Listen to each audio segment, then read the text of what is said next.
Lee, many congratulations. A thoroughly deserved away win for your side today. Did your players give you everything that you wanted today? I think they did in the end. It was a disappointing start to the game in the first minute and a half, but other than that, they showed real character, going a goal behind against one of your sort of rivals down near the bottom end of the league.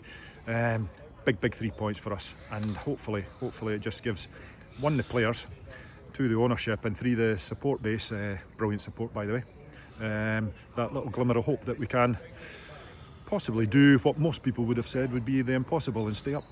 And to respond relatively quickly after conceding such a poor goal, to go in at half-time at 1-1 was probably the least you deserved. I think it was crucial to go in. I mean, it would have been really disappointing to go in a goal down, but it was brilliant that our front two linked up really well. Jimmy put on a plate for Hazy, and Hazy scores again. I think that's maybe 13 or 14 this year, but seeing two strikers linking up for the first goal and the third goal was really good. Don't get me wrong, it was punctured in between with a wonderful strike for Roy as well. Yeah, what about the second goal? It had come not long after a fantastic double save to deny Jimmy, and at that point you probably thought it's not going to be our day. Yeah. Thought you were maybe going to get sucker punched because we had 2 or 3 other opportunities prior to that, but it dropped to a couple of players, and I don't know if it was Hildy or Frankie or something like that earlier, and we were screaming shoot, and it was not wide to Roy.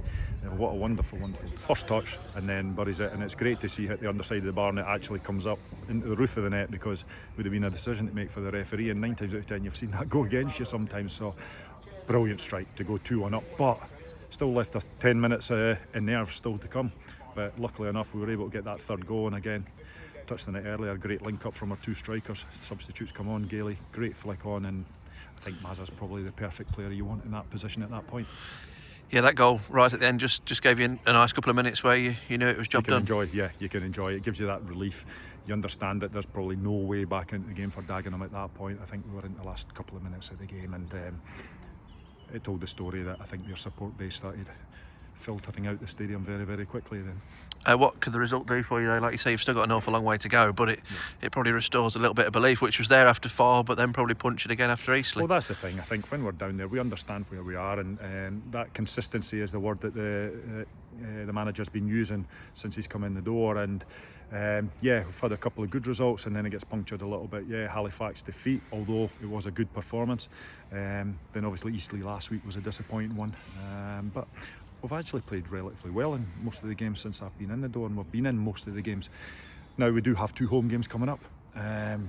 Oldham was probably the game just before I joined, or 2 games before I joined, Graham, and according to a lot of the supporters that I've spoke to, they feel that is the strongest team that the club have played this season. So it's going to be a tough game, we fully understand that, but it's also going to be a good measuring stick as to where we have come from and where we are now.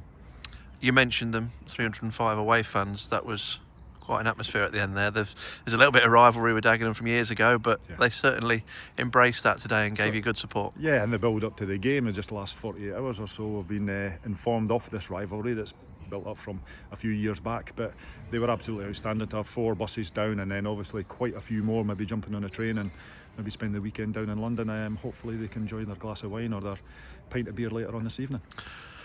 Aldershot's now off on the 5th of April. Looks like it'll be a Tuesday, so you've probably got 6 Tuesdays in a row realistically. You will have one blank Saturday in there now, but how are you going to nurse the lads through? Yeah, all we can do, it's all about recoveries nowadays. I mean, we got sucker punched a little bit this morning. Unfortunately we lost Martin Woods, who had jarred his back, and we also lost Kieran Coates, who was ill last night, so that depleted the squad, so we're down to 16 bodies really.